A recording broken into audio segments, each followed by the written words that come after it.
A honra é nossa, ministra. É uma alegria estar te recebendo aqui conosco para encerrar essa Semana das Mulheres. Eu estava falando que a gente teve a oportunidade, ao longo da semana, desde segunda-feira, de conversar com diversas mulheres extremamente especiais. Começamos com a ministra Carmen Lúcia, do STF, depois tivemos uma série de participações tão especiais quanto a senhora que está aqui abrilhantando o nosso evento nessa noite. Damares Alves, ministra da Mulher, da Família e dos Direitos Humanos. Mãe, advogada, educadora, pastora evangélica, é graduada em Direito e Pedagogia. Nasceu no Paraná e, aos 6 anos de idade, mudou-se para o Nordeste, onde morou na Bahia e Alagoas.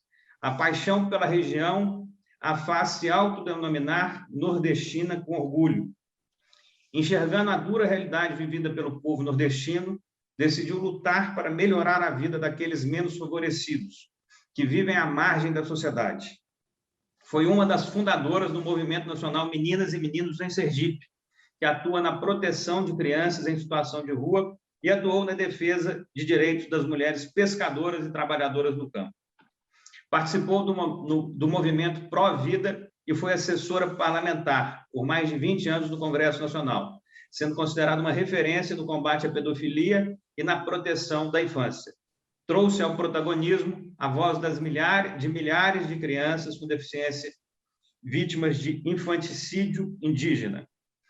Advogou voluntariamente por muitos anos para mulheres e crianças em situação de vulnerabilidade social e violência doméstica.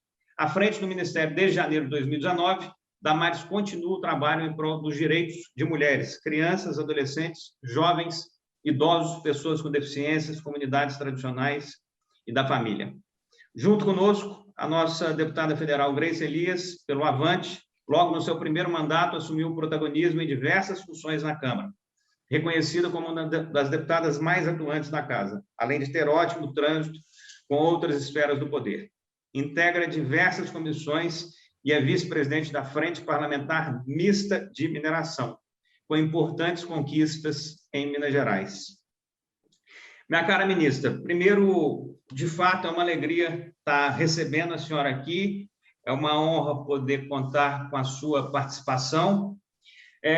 Logo na largada, a senhora foi aí e falou que muita gente achou que a senhora era louca. A senhora começou falando isso. O que eu percebo, e é a partir de onde eu começo? Ao contrário dessa impressão inicial, o que eu tenho escutado em relação à sua condução à frente deste ministério, o que eu tenho escutado, ao contrário dessa primeira impressão lá atrás, é de um trabalho extremamente bem feito, reconhecido pela maior parte da população e que tem feito, obviamente, bem no que diz respeito às ações trabalhadas e conduzidas pela senhora. Eu queria, então, dentro dessa visão aí que a gente tem do trabalho que a senhora tem desenvolvido, eu queria que a senhora falasse como é que foi esse processo de assumir o ministério, de comandar uma estrutura e um tema tão importante e caro a cada cidadão brasileiro. Mulher, olha, direitos humanos, família. E agora também é o Ministério do PET, e eu vou explicar para vocês por quê. Olha, o primeiro tema dessa live aqui, ele é extremamente interessante, mulheres nesse novo tempo. Por que é interessante? Por que eu era chamada de louca? Porque ainda se espera da mulher uma atitude muito passiva. A mulher tem que ser muito serena, muito delicada, muito meiga. E a gente está vendo aí, eu e Grace, que é possível ser com delicadeza, firme e aguerrida. E isso confunde muito. Deixa eu explicar para vocês. Há uma violência contra a mulher que a gente está enfrentando, eu, a Grace, as parlamentares, mulheres que estão em lugares de poder, que é chamada de violência política. E a gente precisa enfrentar isso. A gente quer ocupar os espaços de poder, os espaços de decisão. Mas deixa eu exemplificar bem para vocês, isso não é conversa para boi dormir. é de verdade. Quando um parlamentar sobe na tribuna e ele grita pelo seu segmento, bate na mesa, e ele defende de forma muito aguerrida, de uma forma muito brilhante, aqui embaixo a sociedade bate palma e fala: uau, que homem corajoso, que homem valente, está honrando o voto do seu setor, honrando o voto do segmento, que homem corajoso. Se é uma mulher que faz isso na tribuna, ela levanta, ela briga pelo seu segmento, ela grita, ela bate na mesa, a maioria fala: é louca, desequilibrada, maluca, histérica. Esse é o nosso desafio como mulher. Poder ser firme quando tiver que ser firme, poder ser terna, ter ternura se for preciso, nós somos naturalmente pessoas com muita ternura, mas a gente pode ser aguerrida, brava, né, Grace? Sem ser chamada de louca. E eu venho aí nessa posição. Quando assumi, eu tinha posições muito claras, muito firmes, e eu expus as minhas posições, que não mudaram em nada do dia que eu assumi até agora. Mas o novo assusta, e quando o novo é proposto por uma mulher, ele assusta mais ainda. Nós estamos em pleno 2021 e nós temos que enfrentar isso todo dia. Imagina a Grace, numa área de mineração, criar uma frente parlamentar voltada para a mineração, um setor historicamente conduzido por homens. O que essa mulher entende de mineração? Ela só entende de joia, ela só entende de colar e de anéis. Aí chega ela com a delicadeza, chega ela com a posição dela e lidera um grupo enorme no Congresso que envolve interesses econômicos, que envolve soberania nacional, que envolve uma série de temas delicados em torno dele. E aí a gente chegando. Essa é a mulher do novo tempo, e esse é um novo tempo, é o nosso tempo. Então, eu começo aqui dizendo da importância dessa live, de ser esse espaço de diálogo, de ser esse espaço para a gente, e essa oportunidade para a gente dizer: podemos ser excelentes mães, excelentes esposas, mas podemos sim ser aguerridas e não ter vergonha de expressar as nossas posições e opiniões. E foi uma trajetória difícil para mim. Antes de assumir, inclusive, eu já era rotulada de louca, maluca, fanática, religiosa, e aqui é uma outra situação: a mulher não tem que ter vergonha de expressar a sua fé. A religiosidade é inerente ao ser humano, desde que o homem é homem, o homem tem a religiosidade, tem sua fé. Por que ter vergonha de expressar a sua fé? E aí eu venho nesse contexto e fui chamada até de sequestradora de criança indígena. Você viu aí que eu tenho uma trajetória com criança indígena. Fui chamada de sequestradora, maluca, fanática. Eu mudei a posição? Não. Eu continuo com a minha fé, continuo protegendo criança indígena, continuo mãe da Lulu, que disseram que eu sequestrei, continuo dizendo que mulher pode vestir rosa, que menino pode vestir azul, continuo com as minhas posições muito claras. O que mudou? A forma como me compreenderam, a forma como estão me vendo. E eu não cedi um único momento. Eu me mantive firme nas minhas posições e dizendo: a gente pode sim pensar diferente, e a gente pode e a gente deve ser respeitado. Que todas as mulheres tenham a oportunidade que eu e a Grace estamos tendo. E sobre os nossos ombros pesa uma responsabilidade muito grande, de não desanimar, de continuar firme, de continuar abrindo caminho para as que vão vir depois de nós, de continuar dizendo que é possível a gente dividir palanque, palco, mesa, poder. Partido, política, é possível. Então, esse momento aqui, para mim, ele é muito precioso, especialmente nesse novo Brasil, em que as pessoas estão brigando por tão pouco, as famílias estão se dividindo, as pessoas estão... são polos, as pessoas estão polarizando tudo no Brasil. E a gente vem aqui como mãe, e como mulher nós somos naturalmente conciliadora, né, Grace? Nós temos o poder de influenciar nas conciliações. Então, assim, esse espaço aqui ele é muito importante para nós que estamos hoje nesses espaços de poder, como para as outras que virão. E eu agradeço e estou muito feliz. E aí tem muita coisa para a gente conversar ainda hoje. Mas, ó, não sou louca, não sou histérica, tenho posições claras. E, por favor, dá licença, este é um país da liberdade de expressão ainda. Me assusta com algumas coisas que estão acontecendo, mas ainda é o país da liberdade de expressão. Já começou mais que bem, eu fiz questão de vir de rosa e a senhora de azul. De azul! O Paulo César quer fazer uma pergunta ali, já começa com ele. Senhor Paulo César. Ô, ministro, tudo bem, né?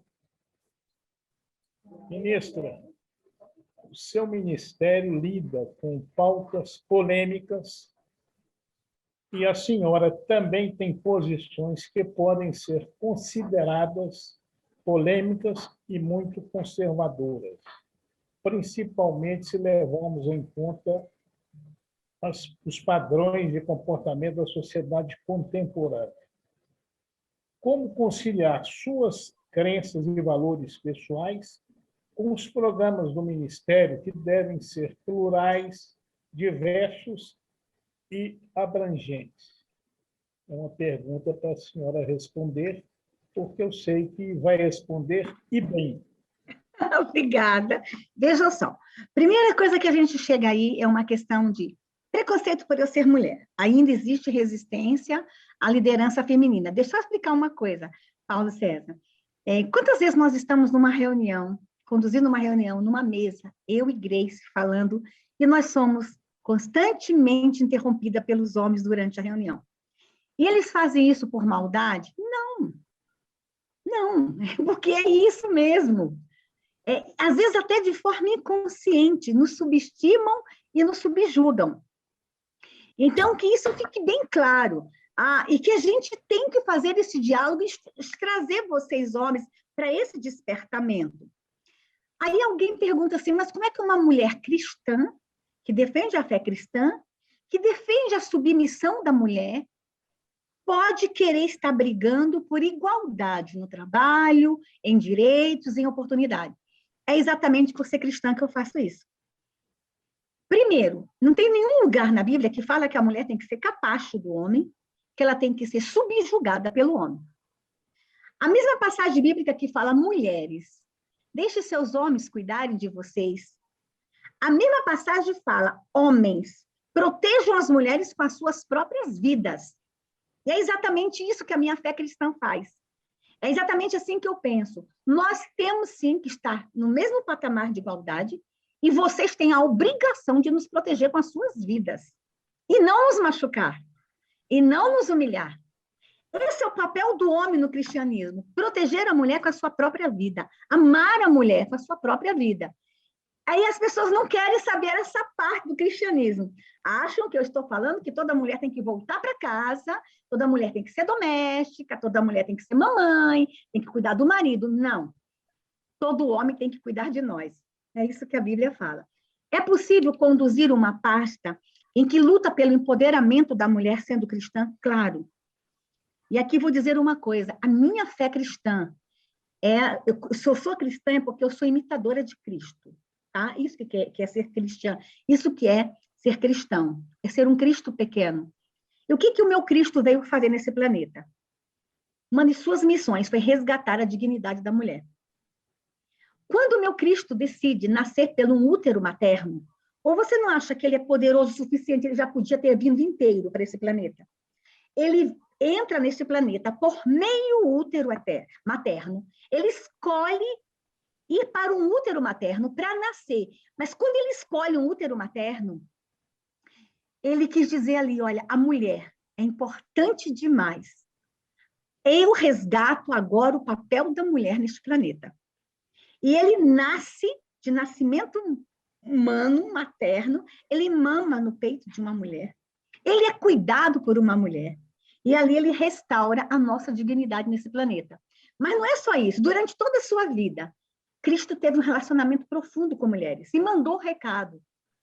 Agora é hora de respeito e dignidade a esse ser extraordinário que ocupa o planeta. Porque dá licença, Paulo César, dá licença aí, Gustavo, mas o ser mais espetacular que ocupa este planeta somos nós, mulheres. Então, assim, ser cristão é isso, é cuidar, é proteger, é defender. Então, ninguém melhor numa pasta como essa do que uma cristã. Só que houve muita crítica. Ah, você é religiosa. Mostre uma portaria minha que tenha sido religiosa. Mostra um ato normativo assinado por mim, publicado, que tem religião no meio. Mostre uma política pública que eu estou apresentando para a sociedade ou que estou desenvolvendo que tem religião. Eu respeito a minha Constituição diz que o Estado é laico, e eu respeito a laicidade do Estado, mas essa mesma Constituição diz que eu tenho direito de expressar a minha fé. Então, é possível ser cristã, ser religiosa e conduzir uma pasta com tantos desafios como este. Eu não sei se eu te respondi, Paulo César. Espetáculo. Vai mais uma perguntinha agora política, pode ser? Pode, quantas quiser. Como você... Hoje estamos no mês de março, então nós temos prioridade e muito tempo para conversar. Bora lá. Como é que você vê a entrada do Lula nessa volta aí à política por esse gesto do Fachin? Ele entrou? Todo o Brasil. Ele entrou? Não entrou nada, um condenado, um governo de corrupção, de roubo, um líder de um esquema de corrupção. Entrou, não. Tem carisma, foi um grande líder, tem carisma, mas hoje o nosso povo sabe bem o que é corrupção. E eu posso falar de corrupção porque eu trago a tese para o governo, trago a tese para o Brasil, que a maior violação de direitos humanos nos últimos anos nesse país foi a corrupção. Corrupção é violação de direitos humanos. E, infelizmente, o governo dele esteve envolvido com grandes atos de corrupção. Alguém tem dúvida sobre isso? Acho que não.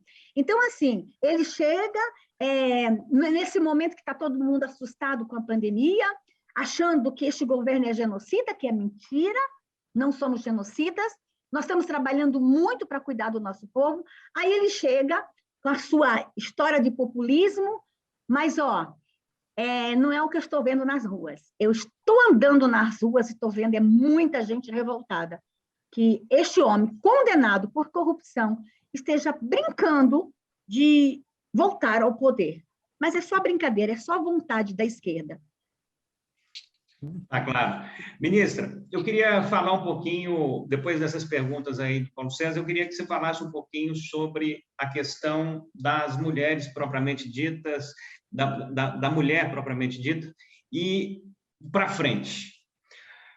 Entre as coisas que a gente falou com a ministra Carmen Lúcia, e ela fez uma introdução muito bacana, falando das realidades da mulher no passado, eu fui muito claro com a Grace no sentido de aprofundar nesses temas das mulheres, de maneira geral. Nós temos uma realidade hoje muito diferente do passado. No passado, as mulheres tinham restrições completamente malucas. Eu não consigo entender no tempo lá que a mulher não podia estudar, não podia ter conhecimento, não podia votar, não podia participar.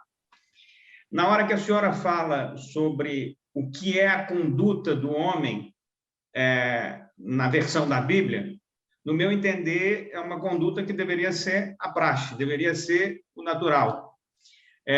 Esse é o entender que eu tenho de uma pessoa que viveu 9 meses na barriga de uma mulher. Essa mulher é uma mulher que me acompanha até hoje, minha mãe, e não tem como eu enxergar um ser mais precioso do que essa mulher que carrega a vida. Como é que a senhora enxerga a luta, as transformações e quais são os principais pilares agora, a partir de 2021, daqui para frente? Quais são as principais lutas que a senhora vai estar em defesa da mulher? Nós temos leis muito claras no Brasil. Por exemplo, é crime no Brasil você pagar salário menor para mulher do que homem. Isso é muito claro. A gente não pode ter nenhuma discriminação no trabalho em razão do sexo.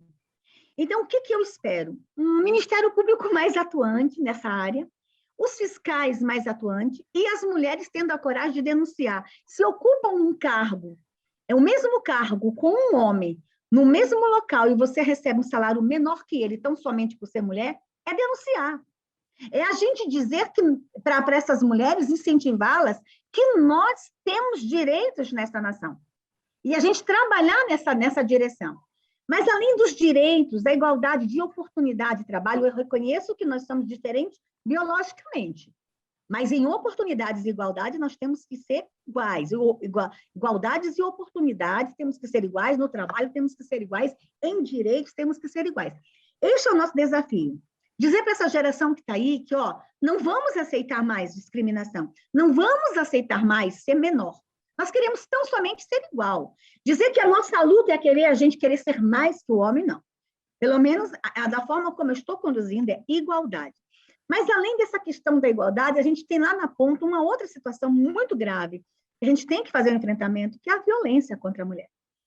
E a violência contra a mulher, às vezes, eu confesso, Gustavo, deputada Grace, às vezes eu volto para casa à noite e choro. E já cheguei a me perguntar, não estou eu enxugando gelo? Será que está valendo a pena tanta luta? Por exemplo, nesse período de pandemia, Gustavo, o que aconteceu com a mulher? Nós somos, primeiro, as mais afetadas com a pandemia, em todos os sentidos, emocionalmente, economicamente, em todos os sentidos, fomos as mais afetadas. Segundo, fomos as que mais sofremos violência depois da criança. Nós temos estado no Brasil, Gustavo, que durante a pandemia, a violência cresceu 400% contra a mulher. Nós temos estado do Nordeste que 200%, 300%. Esse isolamento social, da forma como foi imposto, nós trancamos dentro de casa a vítima e o agressor. E a violência cresceu, mas não é um fenômeno só no Brasil. Isso aconteceu no mundo inteiro. Nós somos vítimas, Gustavo e Paulo Fernando, de todos e as mais variadas formas de violência. E quando a gente fala de violência contra a mulher, as pessoas imaginam imediatamente um olho roxo. Não. Nós temos outras variantes da violência. Por exemplo, a violência psicológica. E a gente cansa de ouvir, Grace sabe, a gente que trabalha com mulher, que há mulheres que falam que, às vezes, uma palavra dói mais que tapa. A violência emocional, a violência psicológica, ela corrói a alma, ela vai destruindo as mulheres aos poucos. Mulheres subjugadas, mulheres machucadas, mulheres em processo de depressão, em processo de angústia, de tristeza profunda, com doença mental por causa de violências emocionais. Mas nós temos uma outra violência contra a mulher no Brasil também, que é a violência patrimonial. Essa é uma violência silenciosa que quase as pessoas não querem falar. É muito comum a gente, especialmente no processo de divórcio, ver, geralmente o homem está mais envolvido com o comércio, tem mais contato com o contador, com o advogado, as mulheres sendo lesadas em processos judiciais de divórcio, tendo seus patrimônios dilapidados, homens fazendo transferência dos seus imóveis para outros nomes, para na hora do divórcio a mulher levar menos, ou não levar nada. Nós temos outras formas de violência, a violência política, que eu já comecei falando, e a gente precisa fazer um enfrentamento a todas essas formas de violência. A violência física a gente vê, a psicológica, às vezes, a gente não vê. Nós temos violências com a mulher menina. Eu não posso falar de mulher sem falar da menina. Nós temos violência com a mulher recém-nascida no Brasil. Hoje, a gente está trazendo para o Brasil uma realidade, Gustavo, do estupro de recém-nascidos. E é absurdo o que acontece no meu país. Crianças de 8 dias sendo estupradas, meninas de 8 dias sendo estupradas. E eu tenho que fazer esse enfrentamento. Se eu quero proteger a mulher, eu quero protegê-la a partir do ventre materno. Essa é uma outra discussão que eu sei que vocês vão perguntar. A senhora é contra o aborto? Sou. Metade de quem é abortado é menina. É massacre. É genocídio. Como é que eu não vou defender a mulher na barriga da mãe? Claro, a partir do útero materno eu defendo a mulher.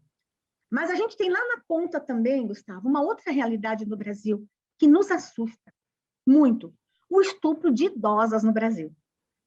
E nesse momento de pandemia, a Grace sabe, as ocorrências de estupro de idosas no Brasil foi absurdo, foi tão grande, gente. E a idosa, para denunciar um estupro, ela tem muito constrangimento. Imagina uma senhorinha de 88 anos, tendo que falar que foi estuprada pelo seu filho, pelo vizinho, pelo cuidador. O número de estupro de idosos foi tão absurdo, de idosa foi tão absurda, que nós agora tivemos que ter uma operação policial no Brasil, acho que vocês ouviram falar, da Operação Resguardo, que foi deflagrada no dia 8 de março, nós prendemos 10.235 agressores de mulheres no Brasil. E a grande maioria eram mulheres idosas. Então, a gente tem tanta coisa para enfrentar, Gustavo, tanta coisa. Especialmente esse quesito violência contra a mulher. E quando eu falo para você que às vezes eu volto para casa muito triste porque trabalha, luta, luta, luta, aí no final do dia o que é que você vê? Feminicídio, violência, morte, dor, sofrimento.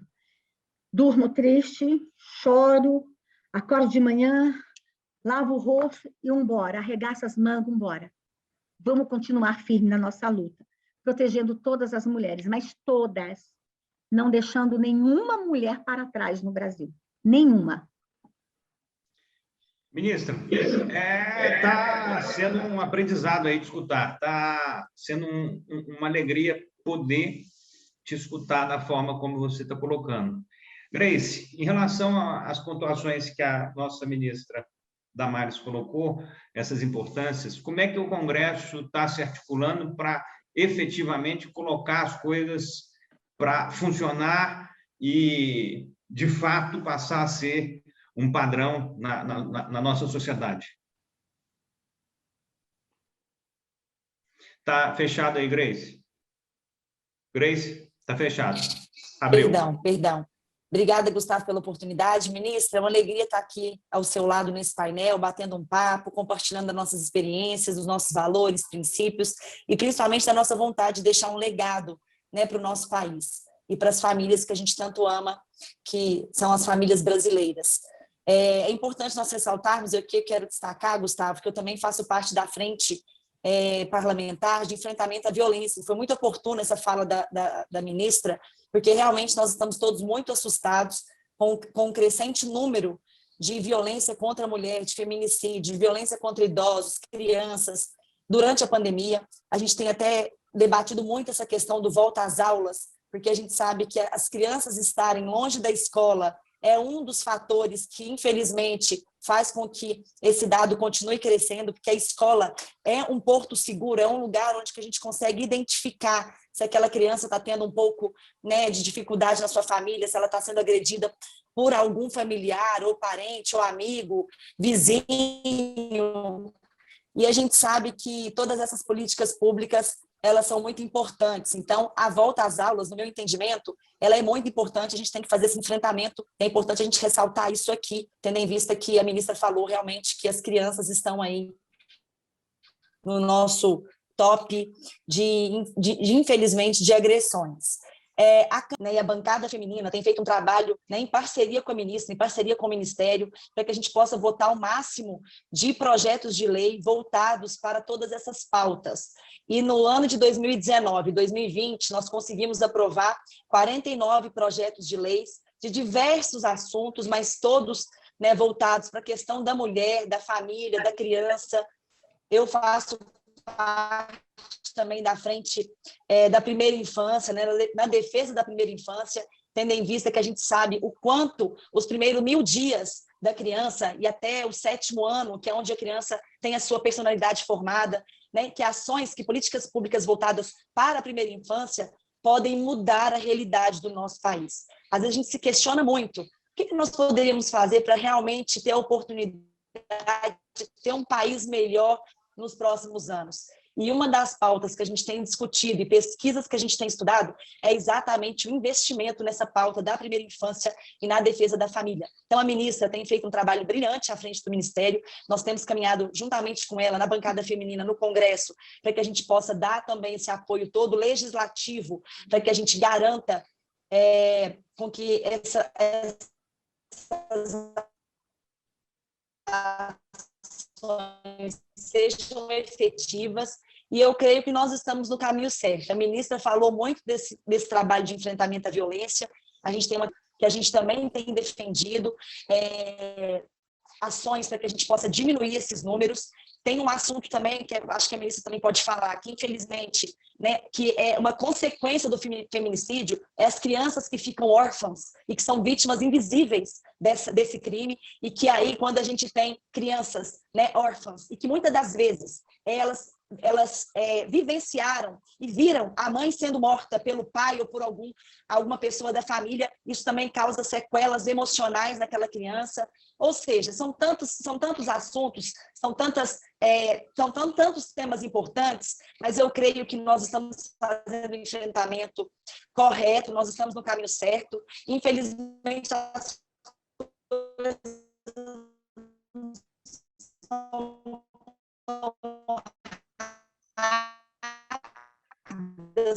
como nós gostaríamos, mas eu acho que a ministra também pode ter a oportunidade de falar um pouquinho sobre o Disque 180, que tem feito, né, um trabalho tão importante. A gente tem tentado ainda divulgar mais o Disque 180, temos até a oportunidade, a obrigatoriedade da divulgação do 180 também nessa questão do enfrentamento à violência doméstica durante a pandemia, para que a gente tenha a oportunidade de, né, através dessa transversalidade do tema, trabalhar de mãos dadas, Poder Legislativo e Governo Federal, através do Ministério, fazendo ações que a gente possa realmente ter efetividade.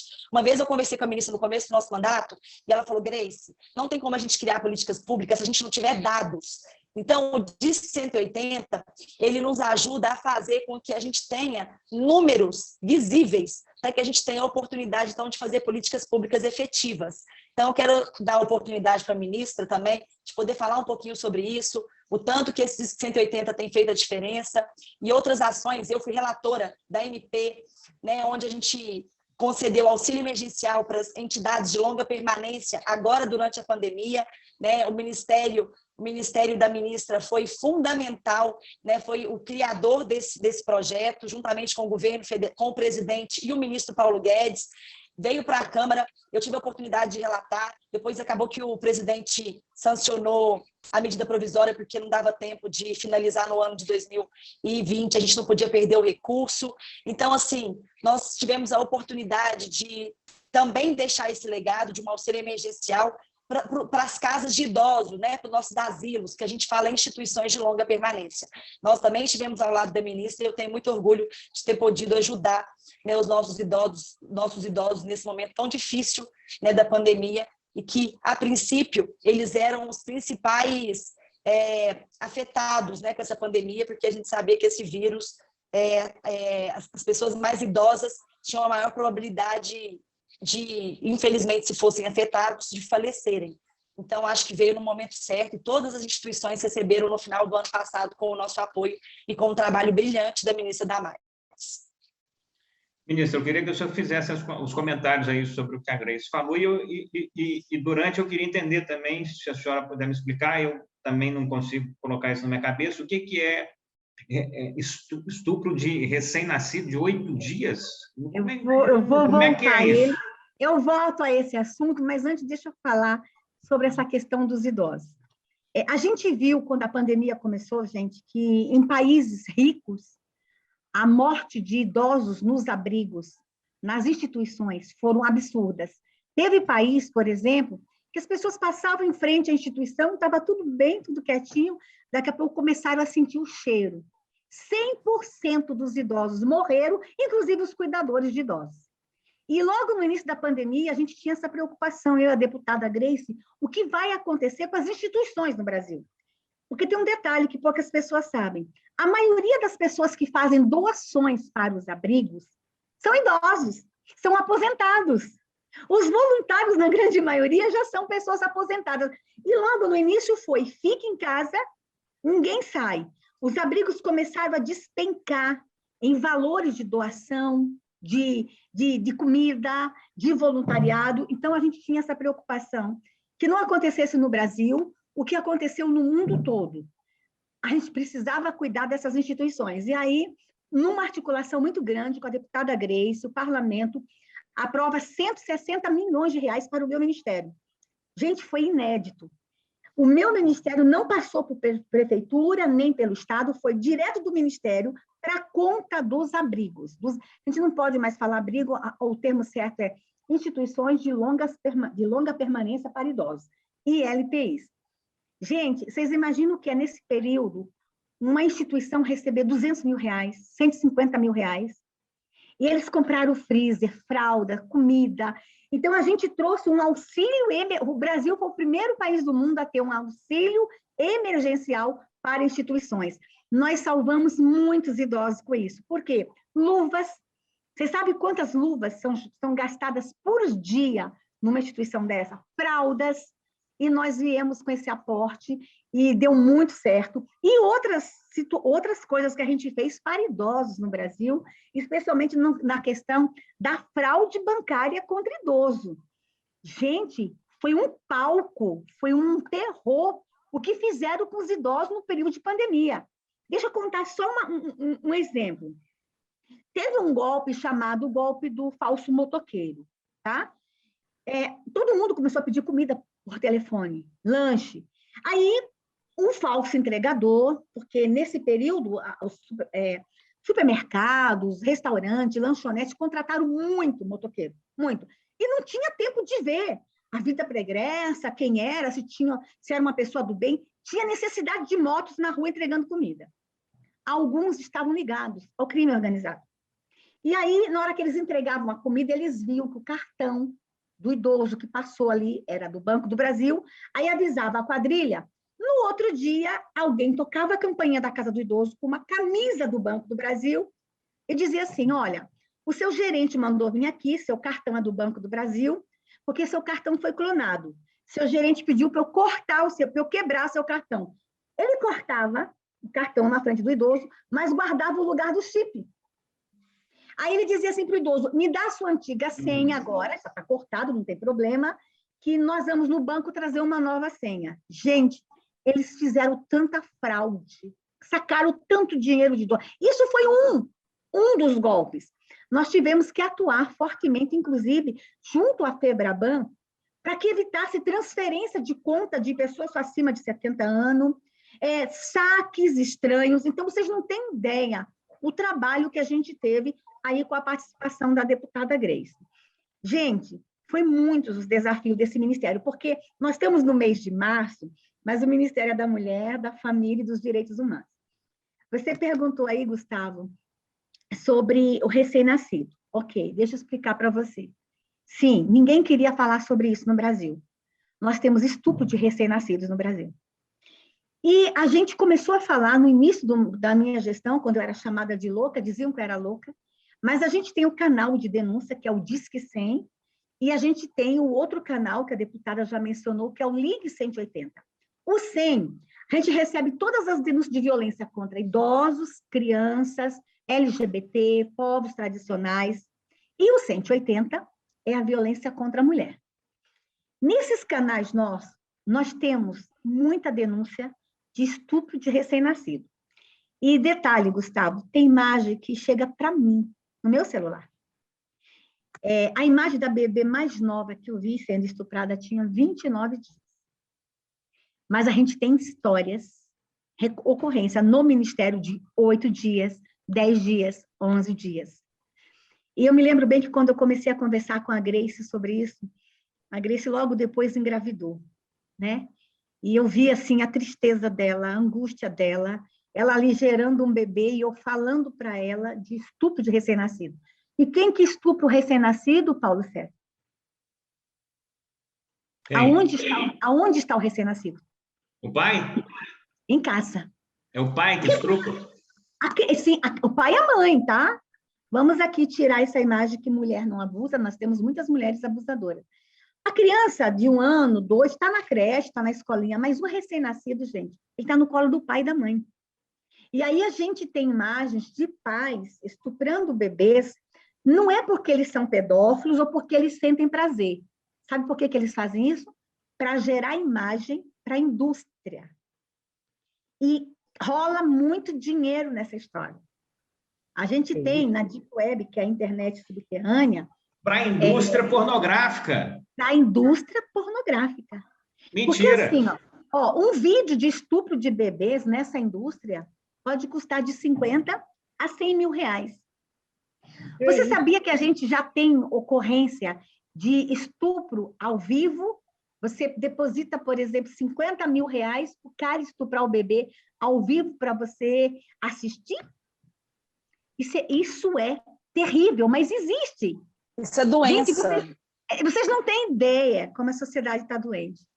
E a gente tem que fazer esse enfrentamento, porque ó, não é só aquele bêbado da esquina passando a mão numa criança. Tem crime organizado nisso. Tem poderosos envolvidos nisso. Tem dinheiro. Tem gente de todos os países. A rede é universal. Não é só um grupo na esquina com uma imagem no WhatsApp. É uma rede universal, gente. Não é só a loucura da cabeça, né? E o Brasil, dinheiro. Tem dinheiro aí. Deixa eu contar uma coisa para vocês. Um cara chega e fala para um pai, ó, sexo oral, te paga 15 mil para você fazer. Aí o pai pensa, tal, não vai machucar tanto o bebê, faz sexo oral com o bebê, faz a imagem, manda, ganha os 15 mil. Aí vem a outra proposta, ó, mas se for anal agora, 50 mil. É dinheiro rápido. E, gente, e é isso que nós estamos fazendo. Nós estamos com o Ministério da Justiça enfrentando essa quadrilha no Brasil e no mundo. Agora, o Brasil assinou um pacto, e a gente estava fora, e eu não entendo por que estávamos fora. Nós agora participamos da Aliança Global de Combate ao Crime na Internet, crime sexual na internet. Nós vamos pegar, mas a gente vai pegar todo mundo. Deixa eu mandar um recado aqui, Gustavo. É mês da mulher, mas é o que eu estou falando da mulher recém-nascida. Nós vamos pegar todo mundo. E nós não temos medo, não. Nós temos um presidente corajoso. Eu sou corajoso. Eu não tenho medo do crime organizado. A gente vai enfrentar esse povo. Agora você entende por que eu era chamada de louca, Gustavo. Parte, ó, acreditem, parte da difamação contra mim era a rede. Porque sabia que eu ia tocar nisso, que eu ia para cima. Então, é melhor a gente abortar essa mulher antes que ela suma, antes que ela continue trabalhando. Então, houve muita coisa na rede que foi produzida por pedófilos contra mim, para me desanimar e para eu não assumir. Mas a gente está aqui firme. Bem, se você souber de alguma criança que está passando por esse tipo de situação, comunique a gente. Nosso Disque 100. Liga para a gente. E agora o nosso Disque 100, me permita, Gustavo, fazer essa propaganda. Tanto o nosso Disque 100 como o 180, ele agora está em forma de WhatsApp. Então, as pessoas podem mandar vídeo para a gente, imagem, e a gente garante o anonimato, porque muita gente tem medo de denunciar.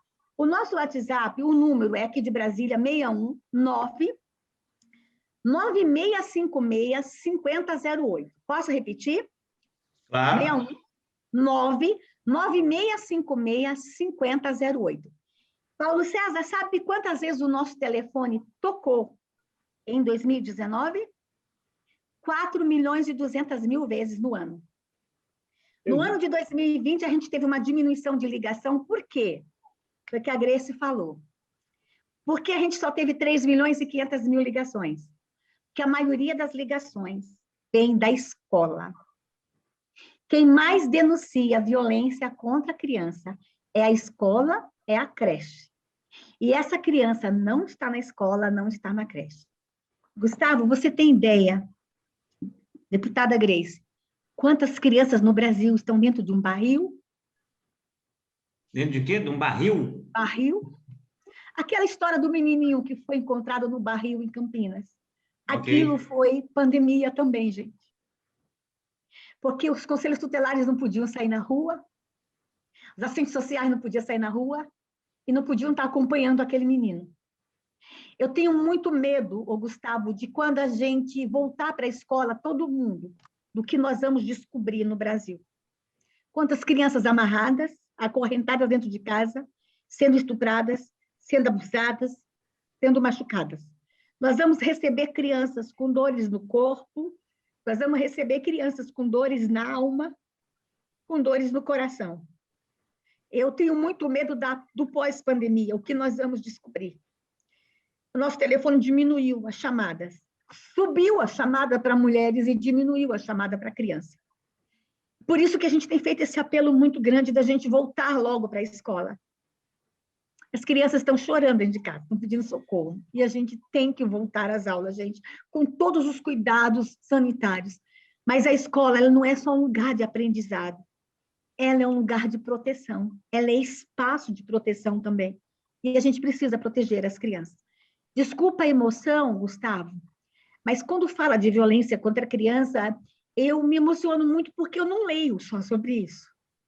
Eu não aprendi violência sobre a criança na internet, eu não aprendi a violência sobre a criança nos livros, ou porque alguém me contou. Eu sou sobrevivente. Eu sou sobrevivente da violência contra a criança. Eu já estive lá. Eu já estive do outro lado. Aos 6 anos de idade, eu fui barbaramente estuprada. Eu sou uma das milhões de mulheres nesse país sobrevivente de uma das mais terríveis violências contra a mulher, que é o estupro na infância. Quer destruir uma mulher, estupre ela na infância. Quer destruir uma mulher, abuse dela. E nós somos milhões nessa nação, milhões, que passamos pelo abuso, pelo estupro na infância. Então, eu sei o que é violência contra a criança. E eu confesso para vocês que eu estou muito preocupada, muito, com esse pós-pandemia. O presidente Bolsonaro também tem ficado muito agoniado com isso. Ele me liga, tem hora que o presidente me liga de madrugada. É como se ele escutasse o clamor das crianças. Ele está muito preocupado com o que está acontecendo com as crianças dentro de casa. Desculpa a minha emoção, mas é porque o assunto é muito delicado, o assunto mexe muito com a minha vida, mexe muito comigo. A emoção só demonstra a sua sensibilidade e o tanto de problema que a gente tem que avançar aí pela frente. Não é brinquedo. Tudo isso que a senhora está falando aí não está chocando só quem está assistindo. Nós vamos reverberar mais isso com cada uma das informações que estão sendo colocadas. E eu estou completamente chocado com isso aí também. Nós temos 2 perguntas aqui de dois jornalistas, um é a Thaís Mota e o outro é o Guilherme Peixoto. A Thaís Mota faz a seguinte pergunta: como construir uma nova política de direitos humanos no Brasil por meio de um grupo de trabalho que não contempla representantes da sociedade civil e reúne apenas membros do próprio governo? Isso não compromete a política de direitos humanos ao excluir contribuições dos mais diferentes grupos da sociedade? E como assegurar o respeito aos direitos já consolidados se o Ministério da Mulher, Família e Direitos Humanos teria agido para tentar impedir um aborto legal de uma criança que engravidou após ser estuprada, desrespeitando, inclusive, o que prevê o Código Penal brasileiro e o Estatuto da Criança e Adolescente? Essa pergunta é da jornalista Thaís Mota. Thaís, primeiro, vamos... Só uma pergunta para eu poder entender. Essa questão do aborto foi aquele caso do Espírito Santo? Que essa jornalista cita? Eu acho que tá. Sim. Só tem essa acusação contra mim. Primeiro, a primeira parte da sua pergunta, que o Ministério vai fazer uma avaliação da política de direitos humanos sozinho.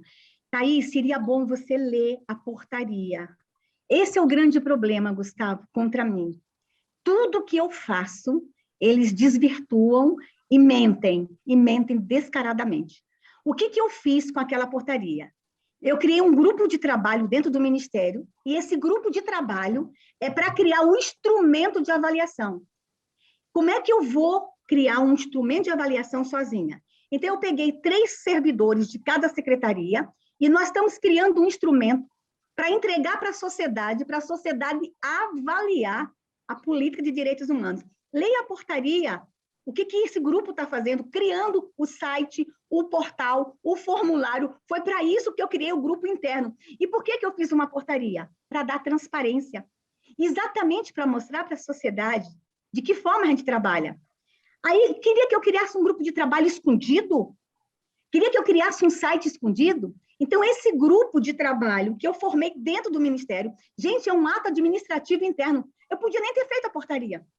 Aí eu faço um grupo de trabalho que nós estamos construindo junto com a ENAP, a Escola Nacional de Aperfeiçoamento Público, a Escola Nacional de Ensino Público, que nós vamos conversar com o Brasil. E aí? Vamos melhorar a política de direitos humanos no Brasil? Então, estão achando que eu vou fazer tudo escondido. Gente, o grupo é para criar o site, o instrumento e a pesquisa. Bom, segundo caso, me acusaram que eu fui a São Mateus impedir o aborto de uma criança. Meu Deus, provem, eu estou sendo investigada. Vamos embora esperar o resultado da investigação? Eu fui sim a São Mateus, o Ministério foi sim a São Mateus. Como o Ministério foi a Pernambuco, naquele caso do menininho do elevador, que a patroa deixou a criança sozinha. Como o Ministério foi lá no alojamento do Flamengo, quando os meninos morreram queimados. O Ministério vai em todos, foi agora em Campinas, ver o menininho no barril. Em todos esses casos polêmicos, o Ministério, quando é acionado, vai. Em São Mateus, tinha vários casos de meninas grávidas com 10, 11 anos. Não é só aquela menina, não. Então, nós fomos lá, junto com um deputado estadual, que é um delegado da infância, e entender o que estava acontecendo em São Mateus.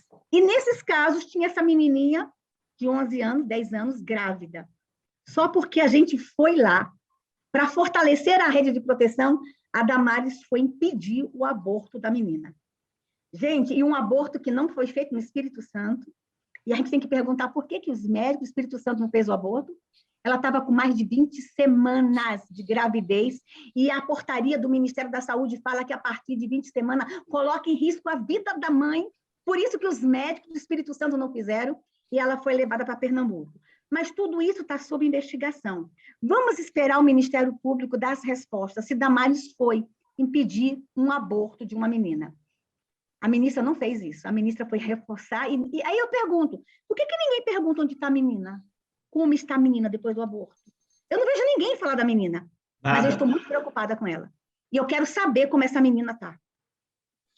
Ministra, está claríssimo, bem colocado como todas as outras respostas. A última pergunta do jornalista é o Guilherme Peixoto, e aí vai falar um pouco sobre essa questão aí que a gente está vivendo da pandemia, da saúde. Obviamente, a gente sabe que essa questão que foi citada aí agora, o colégio, o retorno às aulas para as crianças é fundamental, não só para aquelas que têm condição, mas principalmente para aquelas que não têm condição financeira e precisam... Mais vulneráveis. Exato. Então, sim, isso precisa ser resolvido urgente, de imediato. Urgente. Quer ver um público aí, Gustavo, que ninguém está pensando também? As pequenas escolas particulares. Quando a gente fala de escola, a gente pensa na escola pública e nas grandes escolas particulares. Mas nós temos um segmento no Brasil, a Grace sabe, são aquelas escolas pequenas, tá? Essas escolas é uma cadeia enorme de escolas pequenas. Estão todas quebradas. E detalhe, mais de 70% desses profissionais são tudo mulheres, que investiram na faculdade, que estão pagando fiéis depois de formada e que agora perdem o emprego porque as escolas de médio e pequeno porte particulares estão todas falidas. Olha o público de desempregado que nós vamos ter no Brasil. E nós vamos ter vaga para todas essas crianças no ensino público? Vamos ter, gente. O ensino público vai conseguir absorver todas essas crianças no Brasil? A escola pública vai estar perto da casa do pai mesmo, da mãe? Nós vamos ter um momento complicado. Então, assim, as escolas precisam voltar também, porque é um local de proteção da criança. Eu defendo a volta às aulas. Ministra, última pergunta aqui, jornalista Guilherme Peixoto, ele fala também uma pergunta que mistura política e momento que a gente vive. Semanas atrás, a senhora disse à Globo News que era apaixonada pelo trabalho do ministro Eduardo Pazuello. Mesmo ante a tantas críticas da opinião pública de lideranças locais, sobretudo por conta dos problemas com o cronograma de vacinação, o que te faz crer que o trabalho do general é realmente positivo e se há alternativas de se melhorar esse trabalho? Olha, tudo pode ser melhorado. O que eu faço no Ministério pode ser melhorado, tudo pode ser melhorado. Ninguém é perfeito. Não existe perfeição no serviço público, existe muito bom senso e muita vontade de acertar. O ministro, a gente tem que entender, gente, que o que é SUS no Brasil, como que é a saúde no Brasil, ela é descentralizada. As pessoas não acham que o ministro da Saúde é o que vai cuidar do postinho, não. A gente manda o recurso, quem cuida é o prefeito, o governador. É isso que é saúde descentralizada. Tudo é culpa do ministro Pazuello? Essas imagens que a gente está vendo aí, dos hospitais de campanha que foram tudo desativados, milhões, bilhões, é culpa do Pazuello? Gente, o que ele tem que fazer é enviar os recursos e criar as diretrizes, e isso ele está fazendo. Gente, o ministro Pazuello não para, ele viaja o Brasil inteiro, ele está andando muito. Aquilo que é responsabilidade dele, ele está dando conta, sim, e eu elogio o ministro Pazuello. Gente, nós estamos numa pandemia, nós estamos numa guerra. Gente, não existe manual para isso. Ele está fazendo o máximo dele. Eu defendo, sim. E assim, gente, com relação à vacina, é muita confusão nesse momento. Mas daqui umas 3 semanas, o mundo vai ver, 3, 4 semanas, o que é o Brasil e a vacina. Nós já somos o primeiro do BRICS em vacina, o segundo da América do Sul. E olha a logística. Vocês sabem quantos dias demora uma vacina de Manaus até uma aldeia indígena? 9 dias de barco. E nós estamos quase com 100% dos índios vacinados no Brasil. Então, assim, o que está vendo é muito barulho. Ah, mas o cronograma de vacina deu errado. Olha o que está acontecendo na Europa, gente. Nós temos muitos países com dificuldade para vacinar. Eu acredito que a gente vai dar um show. E detalhe, além da gente estar comprando, o Brasil está desenvolvendo vacinas próprias. Ministério da Ciência e Tecnologia está investindo em vacina. Daqui a pouco quem vai vacinar o mundo vai ser o Brasil. Acreditem nisso. Acreditem nisso. E sabe o que é importante nós ressaltarmos nesse fato do Brasil vacinar o mundo? É que no trabalho do Ministério da Ciência e Tecnologia, né, que o Marcos Pontes tem estado à frente, a instituição, Gustavo e Paulo César, que está se destacando é a Universidade Federal de Minas Gerais, é o UFMG. Então, eu acho que Minas Gerais vai contribuir muito. Com essa pauta, né? Nós buscamos colocar na RP2, que são as emendas não impositivas do orçamento, que foi finalizado nessa última quinta-feira e agora vai para o relator.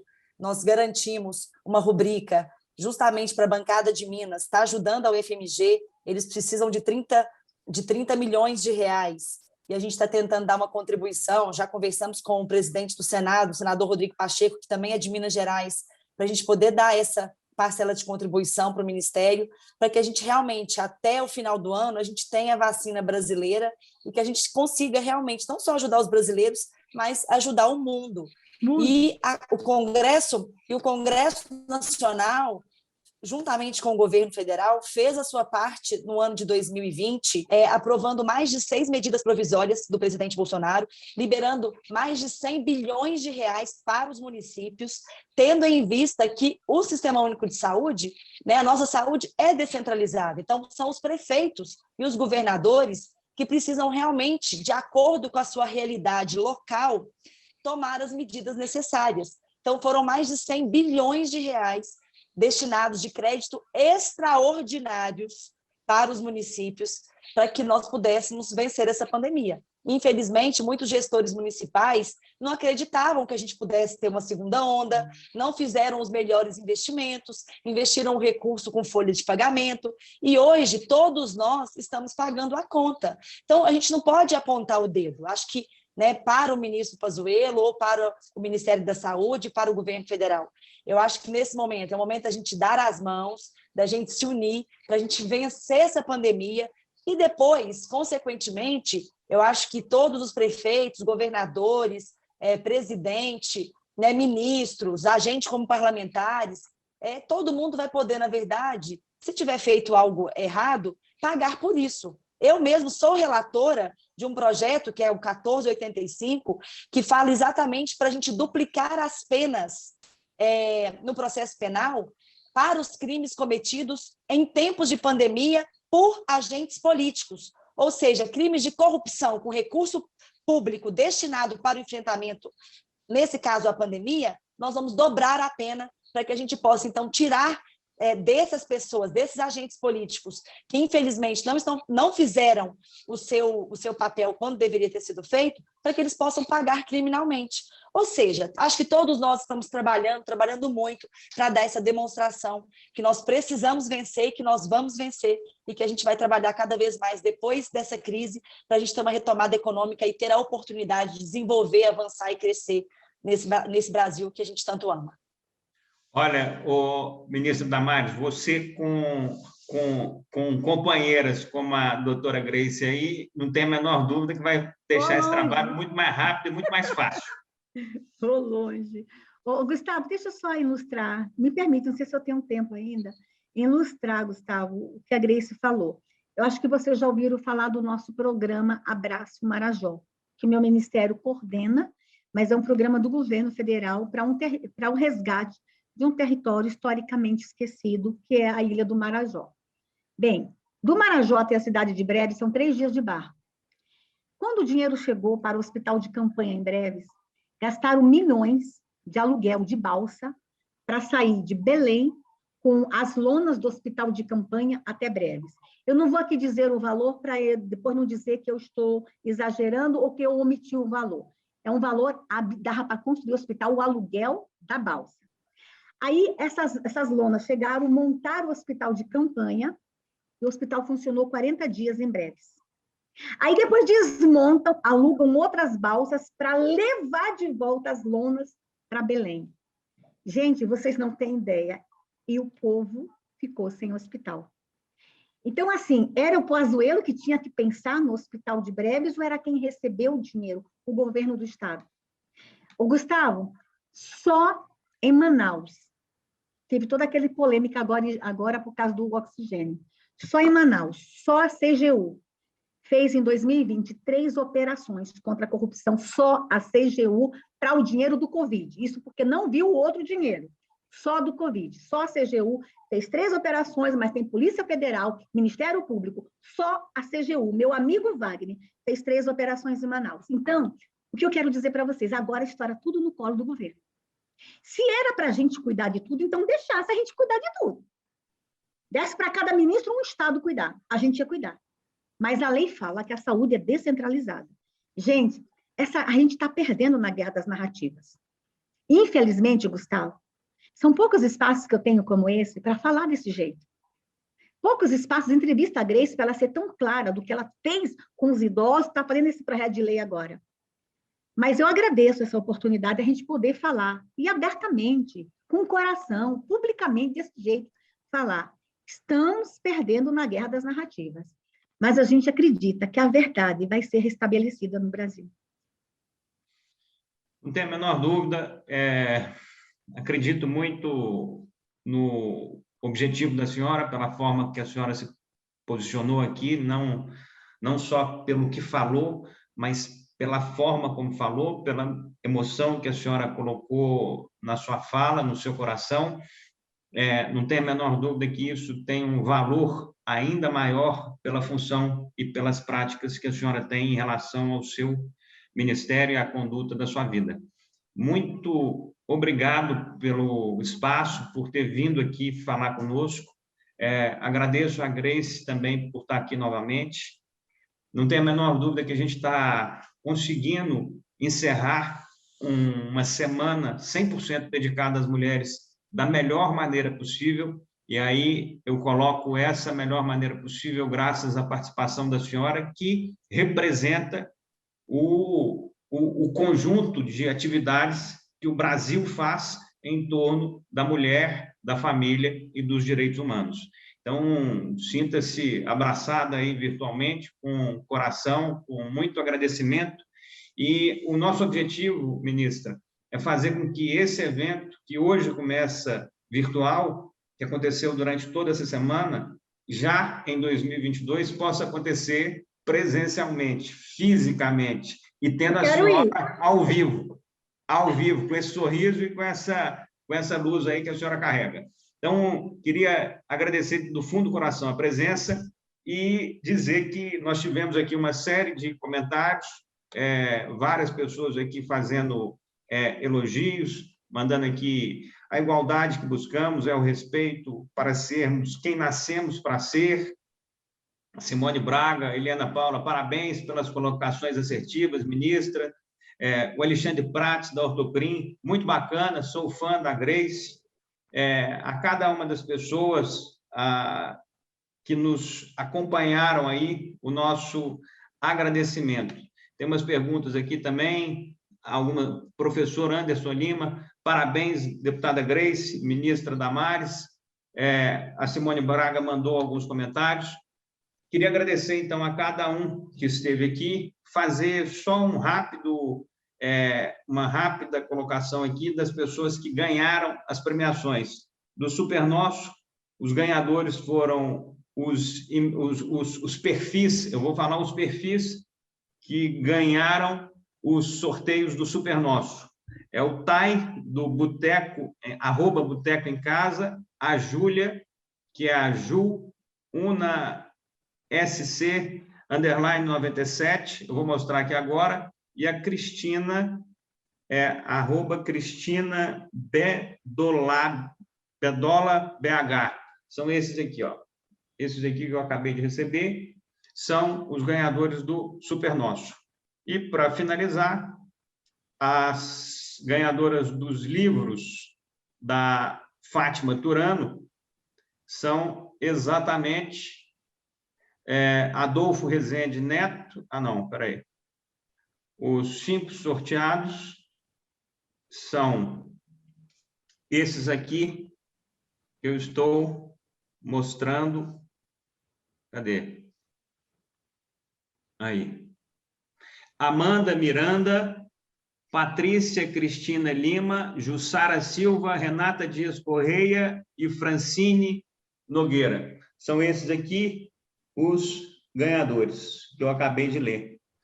Então, depois desses 5 dias, depois de agradecer cada uma das pessoas que aqui estiveram, cada um dos patrocinadores que nos apoiaram neste evento, eu queria, então, agradecer a todos. E aí eu faço aqui o encerramento só frisando aos nossos apoiadores: Anglo América, Drogaria Araújo, Forno de Minas, Líder Aviação, Mercantil do Brasil, Sindipaz, Supernosso, Unifipmoc e Uzi Minas. Grace, minha amiga, parabéns pelo trabalho. Cara, Damares, essa Grace aí é a nossa futura governadora de Minas Gerais. Pode anotar, eu estou falando isso. Vou trabalhar muito para isso. Vou trabalhar muito para a Grace governar esse estado. Vai acontecer. Amém. Eis-me Obrigado. aqui. Obrigado, ministro. Obrigada, gente. Deus abençoe as famílias do Brasil. Obrigada. Obrigado, Grace. Obrigada. Obrigado, Tchau, ministro. Gustavo, Paulo Cero, todo mundo. Obrigada.